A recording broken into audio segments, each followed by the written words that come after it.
عوامی national party کے مرکزی صدر سینیٹر احمد ولی خان نے جمعیت علماء اسلام کے سربراہ مولانا فضل الرحمان سے ملاقات کی، جس میں ملک کی سیاسی صورتحال خصوصاً خیبر پختونخوا اور بلوچستان میں بگڑتی ہوئی امن و امان کی صورتحال پر تفصیلی تبادلہ خیال کیا گیا۔ اس بات پر اتفاق کیا گیا کہ موجودہ حالات کے پیش نظر قومی قیادت کو ان کیمرہ سیکیورٹی بریفنگ دی جائے۔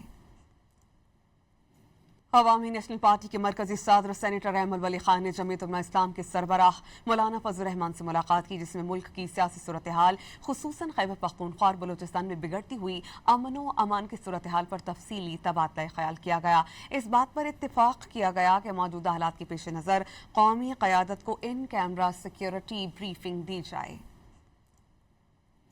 عوامی نیشنل پارٹی کے مرکزی صدر سینیٹر احمد ولی خان نے جمعیت علماء اسلام کے سربراہ مولانا فضل الرحمان سے ملاقات کی، جس میں ملک کی سیاسی صورتحال خصوصاً خیبر پختونخوا اور بلوچستان میں بگڑتی ہوئی امن و امان کی صورتحال پر تفصیلی تبادلہ خیال کیا گیا۔ اس بات پر اتفاق کیا گیا کہ موجودہ حالات کے پیش نظر قومی قیادت کو ان کیمرہ سیکیورٹی بریفنگ دی جائے۔